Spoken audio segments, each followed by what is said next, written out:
And before this video begins, I'd just like to give a special thank you to my Asban Team level patron, Fallon Cortez. Thank you for supporting the channel.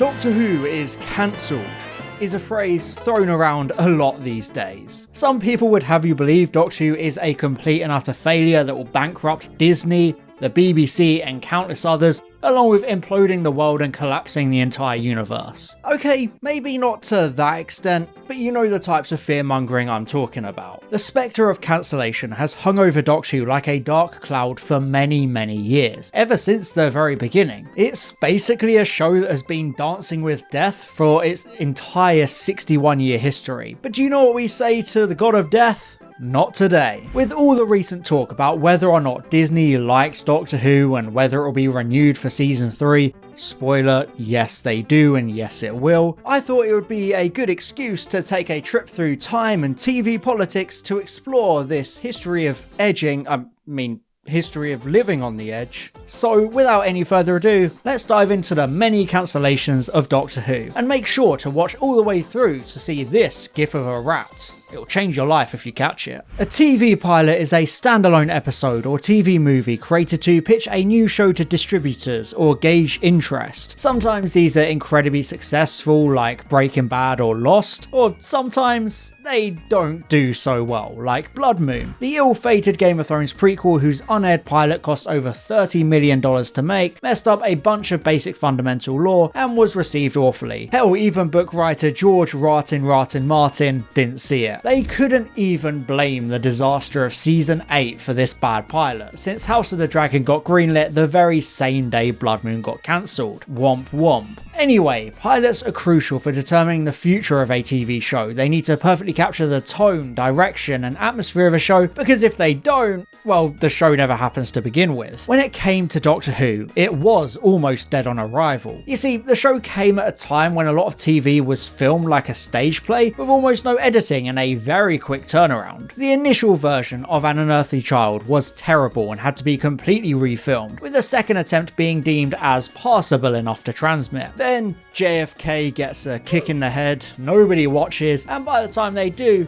the story has become boring caveman politics and nobody really cares. And thus, Doctor Who found itself facing death before it even had the chance to get going. Doctor Who had always been a bit of an ambitious pipe dream, so this disappointing reception and high production costs saw the BBC chief of programmes ready to cancel the whole thing once the second story, The Daleks, had finished airing. But then that story happened to completely capture the entire country and launch the show into the stratosphere, saving it from the jaws of death. And the rest, as they say, is history.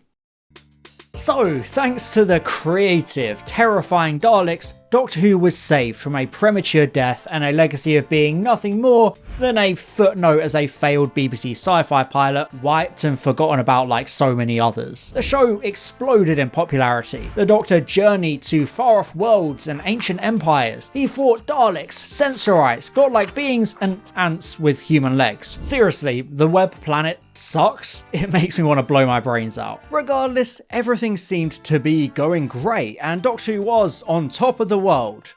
Well, the world of UK television at least. However, William Hartnell wasn't in the best of health, making production increasingly more difficult as he forgot lines and flubbed others, along with growing more and more physically frail. By 1966, it was clear that the show couldn't continue this way, and when you encounter a situation like this, you don't have many options. After all, you can't have Doctor Who without Doctor Who. They'd had 3 good years of year-round programming. The show had already made a large cultural impact and would no doubt have been remembered fondly for years to come. But it seemed as though time was up. Until producer Innes Lloyd and script editor Jerry Davis had a masterstroke of an idea. Just change the Doctor. This wasn't a brand new idea, it had already been proposed by former producer John Wiles, who wanted to replace William Hartnell midway through The Celestial Toymaker because they didn't get along. Davis suggested that since the Doctor was already established as an alien, he could simply die and return in a new body whenever the show needed to change actors for whatever reason. And thus, Doctor Who quite literally renewed itself, both in-universe and out. It had been staring down the barrel of cancellation once more, but this genius idea changed everything and allowed it to weasel out once again, cheating death in the form of Patrick Troughton's second Doctor. I'm sure there wouldn't be any more risks of cancellation in the near future, right? 3 years. 3 years is all it took for another cancellation crisis, because Doctor Who has a death wish. The second Doctor era is arguably one of the most important and influential in Doctor Who's history, with a lot of innovation and experimentation. The show moved away from the slower paced tone of the first Doctor, changing the pure historicals and educational narratives for pulpy, action-filled Monster of the Week storylines. However, during season 6 in 1969, it began to show some wear and tear. It was getting a little bit stale and repetitive, especially with the controversial decision to permanently destroy the iconic Daleks. The production was constantly going over budget and scripts kept falling through, meaning it was a bit of a nightmare for the BBC to keep persisting with, especially because views were stagnating and falling. Troughton's debut was watched by 7.9 million people, with season 4 peaking at 8.9 million with episode 2 of the Moonbase. But by season 6, the War Games episode 8 had a mere 3.5 million viewers. So imagine the state of social media if it existed back then. Anyway, things weren't looking very good, with the BBC exploring the idea of replacing Doctor Who with a new Quatermass serial and moving on. So the War Games was somewhat of a potential final story. One spectacular, ambitious last hurrah, seeing the Time Lords finally catch up to the Doctor and punish him for his meddling, bringing things full circle after his mysterious past back at the beginning. The Doctor's regeneration in the War Games was left pretty open-ended in case the show was cancelled. But if that had happened, I wouldn't be here right now making this video. So, how did they squirm their way out of this one? Well, they exiled the Doctor to Earth and essentially turned Doctor Who into a completely different show. The BBC wanted Quatermass? Well, they'd get it, in the form of the Earth-based Season 7, where the Third Doctor teamed up with a militarised organisation unit to fight incursions on our own planet. And by God, it worked. The episode count was shrunk, the stories, now in colour, were now about spies, espionage and invasions, and people loved it. Viewership shot back up, people fell in love with the classy, distinguished action hero Third Doctor, and Doctor Who had managed to not only survive death once more, it thrived and found itself re-energized. Speaking of energy, have you heard of Holy? The first real healthy and tasty alternative to energy and soft drinks. Because these guys can get you through 15 years of cancellation-free Doctor Who and enjoy every sip. Back when Series 14 came out, I had a really unhealthy schedule of staying up all night making my reviews, and I was pumping my body full of all sorts of energy drinks and sugar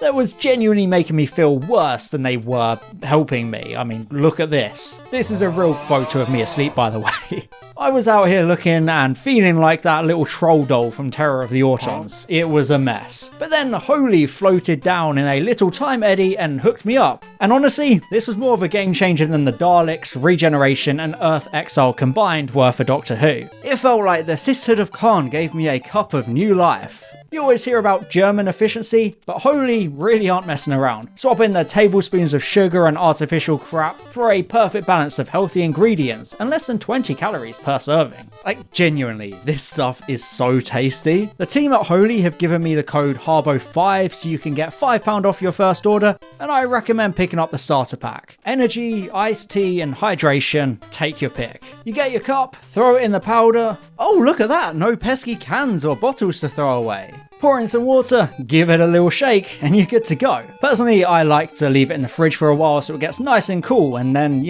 I'm good for the rest of the day. Or, when it comes to White Peach, about 5 minutes because that stuff is just top tier. Like, it's the Caves of Androzani of flavours. I had to get a whole tub of it because it's that good. That's 15 years of Doctor Who have just sped by just like that.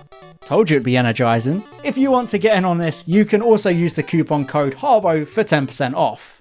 Would you care for some tea? Sure, I could also use some apple iced tea right now. I'll be back in a minute. 5 minutes later. Man, that was refreshing and energising. Enough for 15 years without any issues to talk about. The 3rd, 4th and 5th Doctors oversaw a golden era of the show with sustained success and critical acclaim. But then we got Colin Baker's 6th Doctor, who made the great first impression of strangling his companion. Oh boy, I bet that's not a bad omen. Season 22 was a disaster for PR. Yes, there were great stories like Vengeance on Varos, and the season did well ratings-wise, but it was all very violent. Now, you know, I don't mind that, there's nothing wrong with that in principle. The darker and more gritty tone was designed to help Doctor Who keep afloat in a world of Star Trek, V, Terminator, Star Wars, and so on. But Doctor Who had been heavily marketed towards families and younger audiences, so the gore and violence of season 22 was a shock, although not to the UK's Queen Karen herself, Mary Whitehouse. Oh, won't somebody please think of the children? This joyless pro-culture war grifter was infamous for her conservative Christian beliefs and relentless attacks on anything she deemed morally improper, be that gay people, violent media, or even just the use of bloody in a sitcom. Whitehouse had been lobbying against Doctor Who hard during the Hinchcliffe era, but her impact on TV was still very much felt and definitely influenced BBC One controller Michael Grade when it came to his personal dislike of Doctor Who. So in 1985, he tried to cancel it all for this violence, along with just a personal dislike for the show in general. This was to be an 18-month hiatus due to cost cutting after the expensive launch of EastEnders and other things. Oh god, imagine having to wait that long for a new season of Doctor Who. Awful stuff. I can't even imagine. This wasn't a full cancellation, but people pretty quickly saw where it was going. So there was a big pushback by the public, who still loved Doctor Who. It got national coverage in the media, and March 1985 gave us Doctor in Distress. The previous year had seen Band-Aid's now classic Do They Know It's Christmas, which was an ambitious music collaboration made for charity. So, of course, it makes perfect sense to do one for Doctor Who. Yeah, just a little bit of a different vibe there, guys. Doctor in Distress is infamous for being truly shocking and frankly embarrassing. I mean, it was written by Ian Levine, so it shouldn't come as a surprise. Doctor in Distress was rumoured to be featuring big names like The Village People, Elton John and Holly Johnson, but instead we got a guy from Ultravox, no, not that one, a guy from Bucks Fizz, Jonah Louie, and two of the guys from the Moody Blues, along with a bunch of names you've never even heard of. Not a bad lineup, all things considered, but hardly Band-Aid's Phil Collins, Sting, George Michael and Boy George. I mean, let's be real. Although they did get a young Hans Zimmer to compose it, which is a bit of trivia I'll never let go of, even if he probably never remembers. Anyway, as much as I appreciate the effort and community coming together, this song is truly awful, and we're lucky it didn't get the show cancelled outright. Although that chorus does grow on you, like a malignant tumour. And it gave us one of the best lines of any song ever.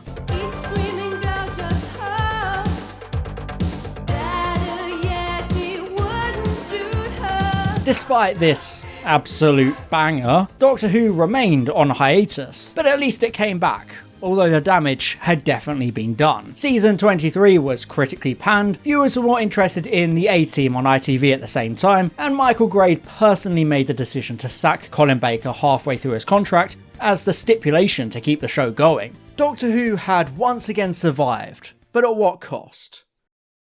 So far, we've covered a lot of narrow misses and brushes with death, but you can only deny it for so long. Each time the show had made big changes to survive. It had stumbled upon the most iconic British sci-fi villain of all time. It had introduced a groundbreaking way of swapping lead actors, and it had even flipped the show upside down to appeal to new landscapes. But it was only a matter of time before they'd run out of road. And that's exactly what happened in 1989, when Doctor Who died and Taylor Swift was born. No, seriously, in the span of a week. Welcome back, Classic Who. Head producer of Doctor Who, John Nathan Turner, wanted to leave the show after season 23, but nobody else wanted the job. I don't want it. So he stuck around and had to hastily assemble an inexperienced team and a little-known doctor, Sylvester McCoy. There were a lot of growing pains, and it was up against Coronation Street, meaning it got massacred in the ratings, even if it did quickly develop a cult following among more dedicated fans for its darker, more ambitious storytelling and long-term story arcs. Nathan Turner tried to leave again after season 25, but once again found out nobody else wanted it. I told you I don't want it. So he stayed for one more year to keep the show alive, even though new BBC One controller Jonathan Powell hated him. Yeah, it was all collapsing faster than me after walking down the stairs. Script editor Andrew Cartmell left for Casualty, and Nathan Turner finally left, although the show had already been quietly cancelled by BBC head of series Peter Cregeen. He promised it would eventually return for season 27 after a longer wait than usual, but yeah, that was a lie. Should have made him pinky promise, goddammit. Don't get me wrong, 26 years is a fantastic run for a TV drama. That's still a year longer than I've even been alive, and 13 times the lifespan of this rat. See? It's life-changing, isn't it? Looks great. But Doctor Who had run out of chances and finally died. All the plans were shelved and it had never been so Jova. Just like this channel will be Jova if you don't hit that like and subscribe and bring us Barack. But like I mentioned, Doctor Who's cancellation was a quiet one. It was never officially taken out back and told to think about the rabbits. Instead, it was just an indefinite hiatus and would surely come back after a few years. Right? Well, if you believe that, then I've got a bridge to sell you.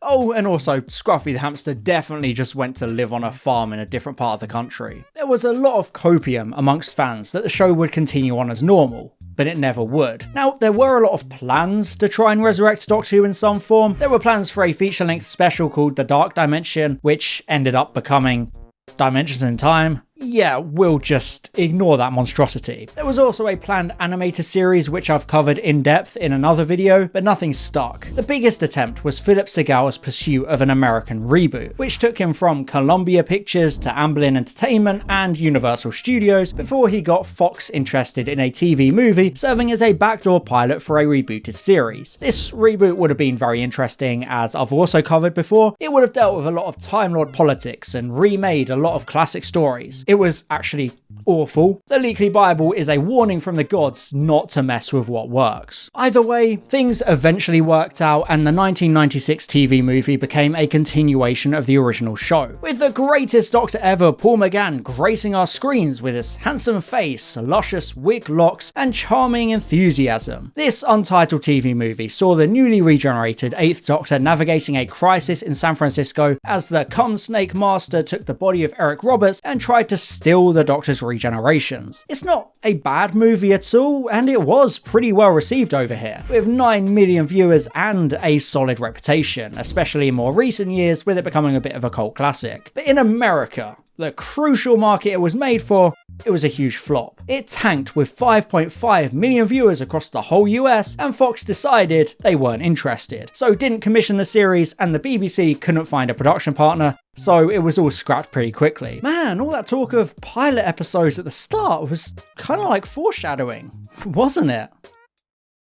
The failure of the TV movie is often seen as a bit of a blessing in disguise, since the cancellation of the planned series eventually paved the way for the hugely successful 2005 revival under Russell T Davies. Funnily enough though, this production actually came at the expense of another Doctor Who revival, with Scream of the Shulker, the official continuation, seeing Richard E. Grant as the 9th Doctor. But then these animated continuation plans were quickly cancelled when Davies' plans picked up steam. And like I mentioned earlier, the rest is all history. The revival was a huge success, the most popular Doctor Who had been since the Tom Baker era. You could even say it was too popular, since the success of David Tennant's 10th Doctor almost killed the show at the height of its popularity. We all know how successful the 10th Doctor era was. It was full of action, horror, romance, memorable monsters, and tragic farewells. The show was a staple of British TV. Everyone had seen it, or at least heard of it, and Tennant was considered the definitive Doctor. So when he decided to leave the show alongside Davies, it almost got the whole thing cancelled, because the BBC felt like nobody could follow him. Stephen Moffat had already been handed the showrunner baton, and speaking in 2022, he revealed that 2009 saw grim prospects for the incredibly popular show. There were questions about whether it could even keep going without Tennant, who chose not to stay for Moffat's first series. The BBC basically had a quit while you're ahead belief regarding Doctor Who at that point. After all, ending things on such a high note at peak popularity would be much better than the quiet whimper of a cancellation in 1989, but thankfully the outgoing Davis convinced the BBC to keep Doctor Who going, and the resulting Moffat era sustained the success and, in my opinion, actually elevated the quality with the Capaldi era. It is funny how every other example in this video has been Doctor Who surviving against all odds, narrowly avoiding death from low interest, bad finances, or a lack of viewership, but then you get this one, where things were going too well for once. In the immortal words of disc jockey Khaled, they were suffering from success. But just over 10 years later, it was back to the norm, with Doctor Who's most recent survival against the looming spectre of cancellation. The Moffat era was full of narratively rich, multi-layered characterization and storytelling, but it lost a lot of viewers. The public profile of the show only ever fell each year after the 50th anniversary celebrations, but it was still strong enough for a successful debut for the 13th Doctor and Chris Chibnall, which smashed the viewership record of the modern show. But then the decay began. I've done more than my fair share of Chibnall bad on this channel, so I will spare you from beating that dead horse again here. But the 13th Doctor era really began to struggle as viewership fell, and the acting and writing were criticised extensively by the press, the public, and armchair critics alike. A lot of people wanted Chris Chibnall to be sacked and replaced by someone else, but the truth was, there wasn't anyone to take over. I don't want it. Yeah, it was basically John Nathan Turner all over again, with nobody willing to become showrunner because of the show's diminishing reputation. We didn't know it at the time, but the show was right on the verge of cancellation. It really wasn't doing so hot, especially with COVID ravaging the production of the show for multiple years. Both Jodie Whittaker and Chris Chibnall decided to leave the show at the end of 2022 in Power of the Doctor. But when Chibnall was writing the story, he genuinely thought it might be the last ever episode because nothing was lined up. The regeneration was made to be open-ended for this exact reason, because the future was so murky. Luckily, Russell T Davies came swooping back in, willing to return to save the show because it would otherwise have died without an heir. And that's where we are now. Davies came back with David Tennant and Catherine Tate alongside him. We got 3 specials, and then Ncuti Gatwa took over the lead role for what seems to be a big resurgence for the show, and the brand as a whole. Doctor Who had once again snatched victory from the jaws of defeat, and we didn't even know how close it had come to cancellation yet again. It was only after Power of the Doctor that we found all of this out. Regardless of your thoughts on the new, current Davies era, you have to admit that was one hell of a clutch rescue from the gallows. Doctor Who is 61 years old, which is an incredibly long time, especially since that includes a 26-year unbroken run and a 20-year unbroken run, which are both absurdly long stretches of time for TV dramas. Naturally, during that time you're gonna see a lot of close shaves and cancellations for a number of different reasons. Doctor Who is unique though in how often it has managed to survive these dances with death, almost always managing to find some new gimmick or creative direction to squirm out at the last minute, although thankfully not through the use of cringeworthy charity singles. It's not the Doctor that's in distress, it's me. As much as people like to constantly preach doom and gloom for the show's prospects and future, it's really not something that's all that scary because of all these narrow escapes. I mean, the whole concept of regeneration itself is pretty fitting when you think about it, because it was created to save the show, and it basically sums up this persistence. Doctor Who has faced more cancellation attempts than most minor internet celebrities, but it always survives, and that's pretty damn impressive. It's like the determination of a rat. Yeah, no, it's still here. Don't say I don't treat you. I've been struggling with my passion for Doctor Who recently, to the extent that my lustful nerd eyes have been wandering over to Game of Thrones instead. But it's reassuring to know that Doctor Who won't be going anywhere anytime soon. It has a knack for sticking around, so you really can just drift in and out as you please, coming and going whenever you want. Almost no other show can do it this persistently and casually, to the extent that some of the near cancellations aren't even that well known. But that's it for our little trip down cancellation lane. I hope you enjoyed this video. I've got some exciting stuff lined up going forward, so thank you all very much for watching, and as always, I'll see you in the next one. Bye bye. And I'd just like to give an extra special thank you to my Asbantium level patron Fallon Cortez, my Platinum level patron Matthew Burns, and all my Gold level patrons Chris Douglas, Daniel Shillito, Thomas Zar, and the 3 Railway Engines. Thank you so much for your support.